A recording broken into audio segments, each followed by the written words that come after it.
Salve, salve família, um grande abraço para todos vocês nessa sexta-feira, exatamente do dia 6 de fevereiro de 2026.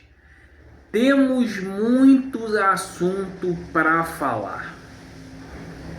Vamos inclusive falar muito sobre esse empate de ontem do Vasco para cima da Chapecoense. Sabor de derrota.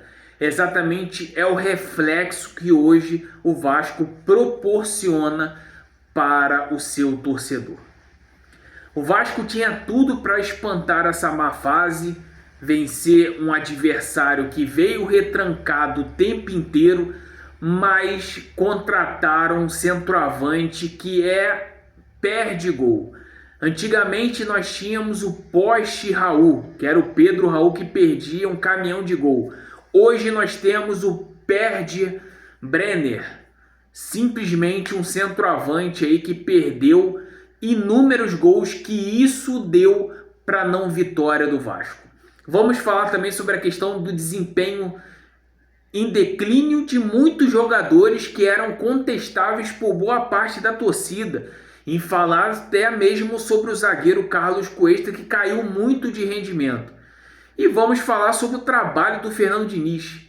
O que podemos ainda ter de esperança ou não em relação ao Vasco durante a temporada. Eu estou falando isso em fevereiro. Ainda tem mais de alguns meses pela frente. Antes da gente começar a falar sobre o jogo, gostaria da ajuda de vocês. Deixe o joinha, deixe o like, deixe o seu comentário, que ele é muito importante.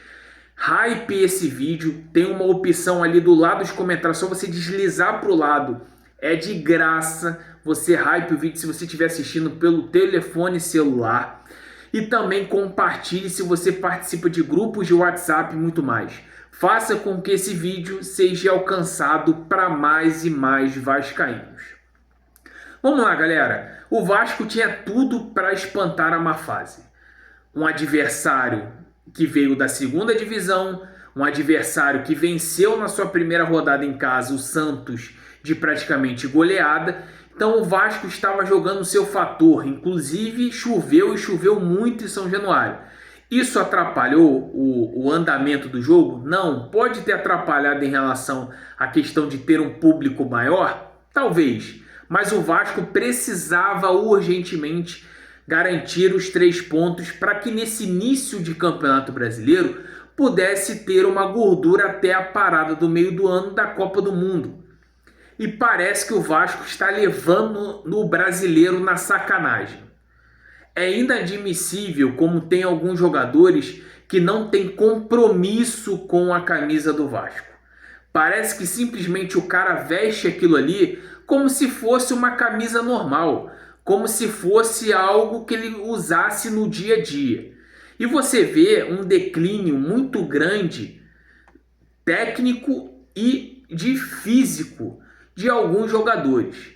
Carlos Cuesta, um jogador aí que talvez enganou muita gente em relação ao ano passado, ou não. Pode ser em relação a um problema físico que ele está e ele não está conseguindo mais jogar o que ele jogou no ano passado.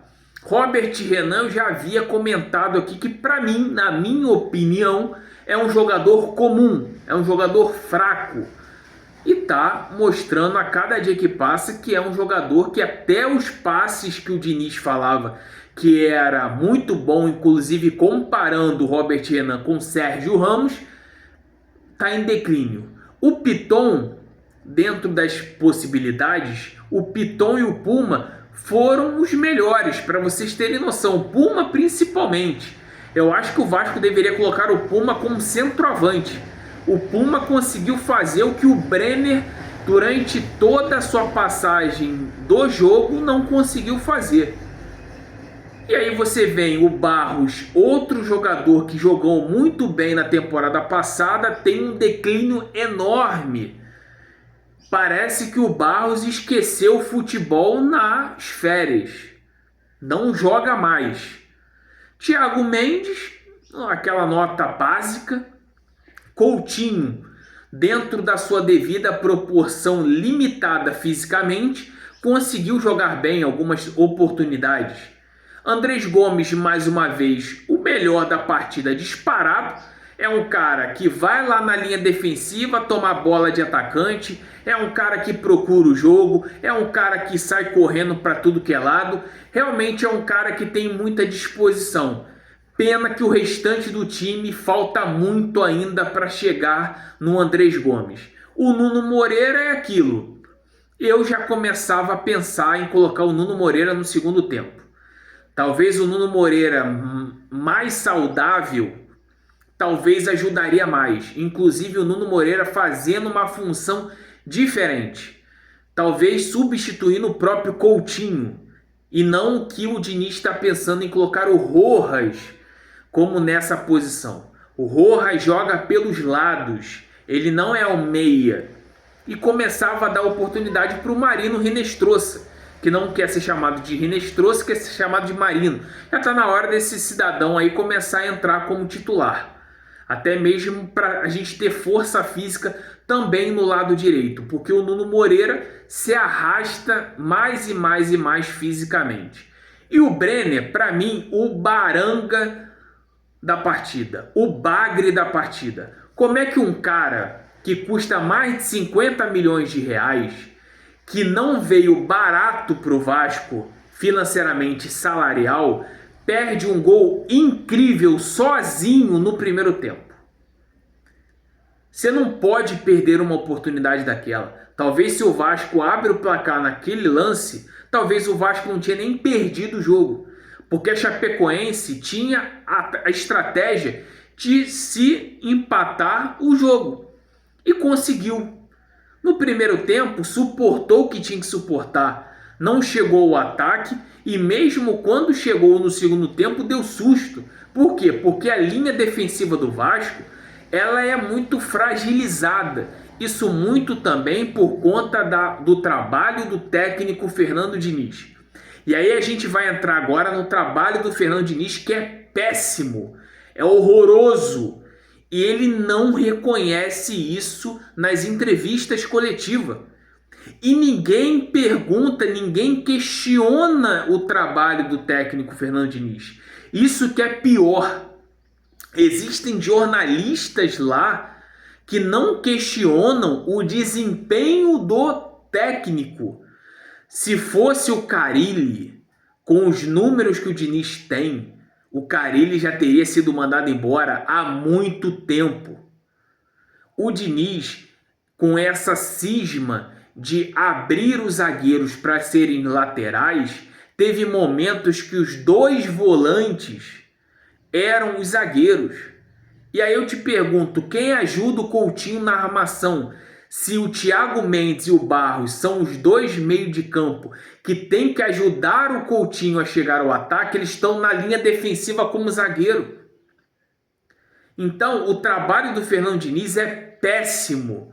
Independente se joga bem, se tem grandes oportunidades, é péssimo. Não adianta você ter posse de bola, não adianta você finalizar a rodo se você não coloca a bola dentro daquela casinha. Não adianta absolutamente nada. O Vasco pode ter criado inúmeras oportunidades, mas qual foi o resultado da partida? 1-1. Não adianta absolutamente nada em relação a isso. Aí vem o meu grande questionamento, que sempre quando eu critico aqui, sempre tem alguns torcedores do Vasco que têm um déficit de inteligência, um déficit de cérebro, e falam que eu não sou Vasco quando eu critico alguns jogadores. Se vocês verem, a foto está circulando aí, inclusive está circulando, eu vou colocar até na aba de comunidade aqui do canal, é inadmissível o Léo Jardim não estudar os jogadores adversários. Para quem não sabe, um torcedor comum, como um inscrito aqui chamado João Manuel, que assiste aqui direto a gente, acompanha futebol, sabe muito bem que o Jean Carlos adora chutar de fora da área, cobrança de falta. E o Léo Jardim, que ganha mais de 1 milha, não consegue estudar. O cara coloca 2 jogadores na barreira, dando a proporção para o meio de campo Jean Carlos chutar a gol. E exatamente foi isso que ele fez. e exatamente no espaço aonde não tinha jogadores na barreira.